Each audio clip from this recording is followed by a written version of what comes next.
Naruto Reborn Wind Shadow. Attack the Country of Fire in the beginning chapter 141 to 160. Listening to Omida's words, Rasa did not rush to answer. Although the content of the letter seemed to have no problems, and it was a common practice in the ninja world, the moment Rasa saw the contents of the letter, he felt a sense of conspiracy. Subconsciously, Rasa thought of Onoki's calculating appearance. I'm afraid that the idea of this alliance did not come from the daimyo of the two great powers, but from the Raikage and Tsuchikage behind them. But he did not refuse. Firstly, his identity as Kazekage made it difficult for him not to give face to the daimyo, and secondly, he also wanted to see what the Tsuchikage and Raikage were planning. Since it is the idea of the daimyo, our Sanagakure naturally has no problem. Please reply to the daimyo and welcome the ninjas from Kumogakure and Iwagakure to our Sanagakure. Of course, whether or not an alliance can be formed will depend on the outcome of the negotiations. Omida respectfully lowered his head. I understand this as well. Then, Kazekage-sama, I will take my leave and reply to the daimyo. Well, thank you for your hard work, Shinga, see him off. Watching Omida respectfully take his leave, after the other party left, Maki, who was beside him, said vigilantly. Kazekage-sama, the daimyo's order seems a bit strange? Compared to others, Maki, who is in charge of the Anbu, really doesn't have that much time to cultivate. If Shinga is now Rasa's assistant, responsible for many of the village's overt affairs, then matters involving the village's safety, ninjas, and some covert missions are all the responsibility of the Anbu. This is also what Maki is good at. Oh, why? Maki replied decisively. It's too sudden. Kumogakure and Iwagakure did not form an alliance when they attacked Konoha, but now they suddenly come to find our Sanagakure. It's too strange, and this time. Rasa nodded in appreciation. It is a bit strange, but no matter what the other party's purpose is, we must meet them. By the way, has the Anbu sent any news from the daimyo's side? Maki, of course, understood Rasa's meaning and immediately said nervously. Reporting to Kazekage-sama, because of the orders of the third Kazekage-sama, in order to avoid unnecessary influences, the Anbu has not arranged any manpower on the daimyo's side. Is that so? Rasa also expressed his understanding. Unlike Konoha, which is not so dependent on the Fire Country daimyo because of its wealth, Sanagakure, which was once poor, had a much stronger concept of the superior and inferior to the Wind Country daimyo, which made the Anbu dare not arrange spies around the daimyo. However, this cannot be the case in the future. Now the daimyo's sudden appearance has also made Rasa begin to pay attention to this not small force. The safety of the daimyo-sama cannot be ignored. Hey, as the head of the Anbu, how could Maki not understand this hint? Alright, go down and make arrangements. Maki respectfully nodded and then took his leave. The entire Kazekage's office was left with only Rasa. He leaned back in his chair, looking at the letter sent by the daimyo in his hand, slowly pondering, and then frowned slightly, because he found that the information represented by the arrival of this letter at this time was not just that the Tsuchikage and Raikage were plotting something, it was that simple. It also meant that, perhaps in the eyes of Kumogakure and Iwagakure, the rise of Sanagakure had posed a threat to them that was close to that of Konohagakure. This was not good news. Before this, the reason why Sanagakure was able to handle this war with ease was because Sanagakure was definitely at the bottom of the 5 great ninja villages. The plan to raid the Fire Country and the cooperation with Kumogakure and Iwagakure were all based on the 3 great ninja villages' contempt for Sanagakure. But now, Konoha cannot underestimate Sanagakure after the disastrous defeat in the Land of Rivers, and Iwagakure and Raikage are now paying attention to it, which means that Sanagakure's strategy of wandering among the 5 great ninja villages will have to change in the future. However, no matter what the future holds, one's own strength is the most important thing. Now, judging from the overall combat power of the village, Sanagakure is still relatively lacking. First of all, the number of ninjas at the lowest level, mainly Genin and Chunin, is still too small compared to the other 5 great ninja villages. Judging from this ninja world war up to now, the number of ninjas in Konoha, Kumogakure, and Iwagakure is at least 7 or 8,000, while Sanagakure, even with the development of the past 6 months, only has more than 3,000 ninjas, which is far less than other ninja villages, and what's even more troublesome is that this cannot be increased in a short period of time. Even if you fish by the lake and send those children to the battlefield, you can't do it.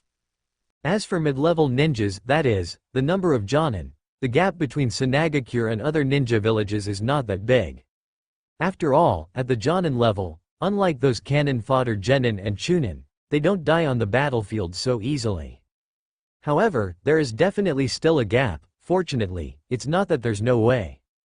If we can quickly get the space passage from Sanagakure to the island of summoning, so that the Jonin of Sanagakure can control those huge summoned beasts on the island, then this gap can definitely be made up, and it's not impossible to even gain an advantage. Then, there are the upper-level ninjas, that is, the number of ninjas at the Kage level. Sanagakure is not at such a disadvantage. Chiyo, Ebizo, Yekura, and Mikawa, although they do not have the name of Kage, there is no problem in calling them Kage in terms of strength. Even, if necessary, letting Bunpuku play can make up for the gap in the aspect of Jinchuriki. Finally, there are the real powerhouses at the Kage level. This is what Rasa is most confident about.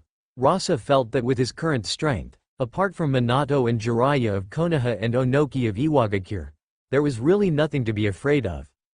Onoki was still afraid of his dust release. Looking at it this way, if it's just 1 Volt 1 in the future, then Sanagakure doesn't have to be afraid of any ninja village, but if it's not, then it will be troublesome, and judging from the fact that Kumogakure and Iwagakure are now proposing to form an alliance with Sanagakure, Rasa inexplicably had a bad feeling. Thinking of this, Rasa, who originally wanted to rest a little because Karora was pregnant, was once again filled with a sense of urgency. It really can't be stopped. However, apart from the island of summoning, how can we quickly increase the strength of Sanagakure in order to face the possible crises in the future? Rasa thought about it. It seems that he can only rely on Sage Art Energy now. If Yekura and Mikawa can master Sage Art Energy faster, then their strength will be greatly improved, becoming ninjas who can fight against 10,000 enemies like Minato and Jiraiya. At that time, the pressure on Rasa's shoulders will be much less. But how to do it? Rasa thought about it.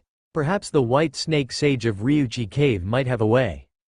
Thinking of this, he no longer hesitated and directly used the summoning technique to summon Tagatsuhime, Dragon Oasis.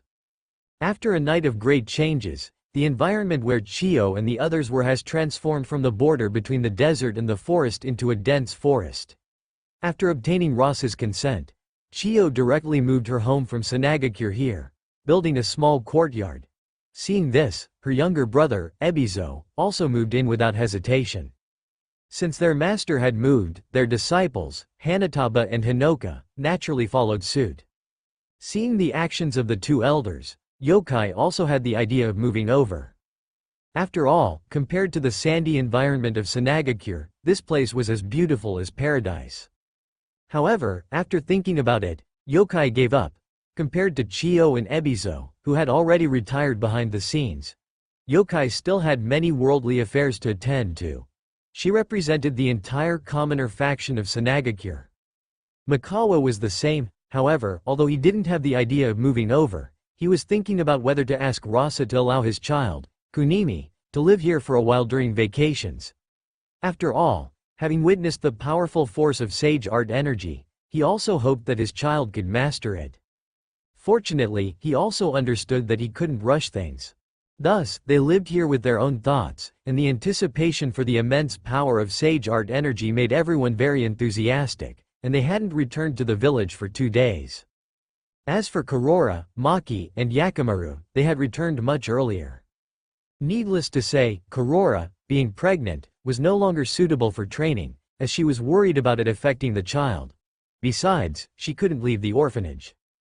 Maki, as the leader of the Anbu, had a mountain of trivial matters to attend to. As for Yakimaru, although his status as Chiyo's disciple had become somewhat nominal since Chiyo had Hanataba, a disciple with outstanding talent, fortunately, with Yakimaru's personality, he wouldn't be unhappy. Moreover, he had found a new life in Sanagakure's hospital. Since the expansion of Sanagakure's hospital, Rasa had sent Yakimaru there because they needed a high-level medical ninja to be in charge. Unexpectedly, Yakimaru was doing better and better there. When Rasa returned here, Chiyo, Ebizo, Yokai, Mikawa, Hanataba, Hinoka, and Fukasaku, who had received the news, gathered together again. Although everyone lived here now, due to various reasons, the places they chose to train were still a bit far apart from each other. There was no choice, everyone had their own secrets, especially as ninjas, they possessed secret techniques. However, everyone was a little surprised to see Rasa's return. Firstly, Rasa had just left in the morning, and his quick return was definitely abnormal. Secondly, the beautiful young girl who accompanied Rasa was someone that everyone present, except for Hinoka and Fukasaku, had never seen before. Yokai glanced at the girl and asked Rasa with some curiosity. Did something happen in the village? Rasa nodded and directly handed the daimyo's letter to Yokai. Apart from Fukasaku, Hanataba, and Hinoka, the other four passed it around and, after understanding the situation, also felt that something was wrong. Ebizo, as the elder who had been in charge of this aspect, immediately saw through the daimyo's intentions. Is the daimyo testing us?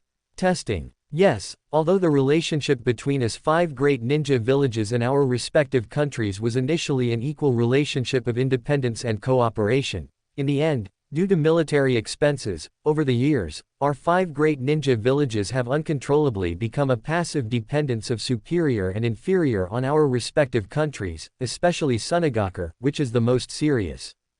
However, half a year ago, after the Kazekage-sama raided the Land of Fire and obtained a large amount of development funds for us, the connection between us and the daimyo began to become proactive. Everyone present immediately understood. Even Rasa hadn't thought of this. It seems that the daimyo has sensed it, so he sent someone to test us this time. However, forming an alliance is also very strange. Although it is indeed a good idea, normally speaking, the daimyo would not directly participate in our ninja battles in this way. Rasa nodded. That's why I turned back now. Seeing everyone's attention drawn to him, Rasa explained. I have a bad feeling. I'm afraid Kumogakur and Iwagakur are going to make a move on Sunagaku. Although I don't know what their purpose is, we must make some preparations in advance. The 4 high-level officials of Sunagaku present nodded solemnly. Rasa then looked at the young girl beside him and introduced her to everyone. Let me introduce you. This is Miss Tomashinheim, a confidant of the White Snake Sage from Ryachi Cave. Quote exclamation mark exclamation mark exclamation mark quote. Upon hearing this, everyone present's pupils constricted, and their faces were filled with shock. Of course, they knew about Ryachi Cave. After all, Rasa had once explained the existence of the 3 great sage lands to them. They just didn't expect that the Kazekage had already found Ryachi Cave. That is to say, without letting them down, Rasa slowly revealed the reason for Tomashinheim's presence. She is here to help everyone master sage art energy. Amidst everyone's surprised gazes, Tomashinheim nodded at everyone with a gentle smile. Rasa continued to explain. Ryachi Cave, as one of the sacred places that has been passed down for thousands of years, has a mature method of training sage art. At the same time, as a confidant of the White Snake Sage, Miss Tomashinheim can also sense some sage art energy. Therefore, I have invited Miss Tomashinheim here. I believe that as long as everyone can master sage art energy, their strength will be greatly improved. By then, even if Konoha, Iwagakur, and Kumogakur join forces against us, we can handle it. Quote exclamation mark exclamation mark exclamation mark quote. Upon hearing this, everyone present was shocked once again. However, this time it was no longer the shock of Tomashinheim's appearance, but the words that Rasa said. That is to say, in the Kazekage's anticipation, Sunagaku might have to face the attacks of 3 ninja villages next. Then let's not waste any time. What do we need to do next? Yokai said decisively. Rasa nodded and looked at Tomashinheim. Seeing this, Tomashinheim also stood out and said to everyone with a smile. In our Ryachi Cave, the way to make practitioners sense natural energy is for us to inject natural energy into the practitioner's body through our teeth, helping them to sense the existence of natural energy. However, here, this method is naturally impossible. Then, we can only learn from the founder of Ninshu, the Sage of 6 Paths, and have Rasa Sensei share his sage art energy with you.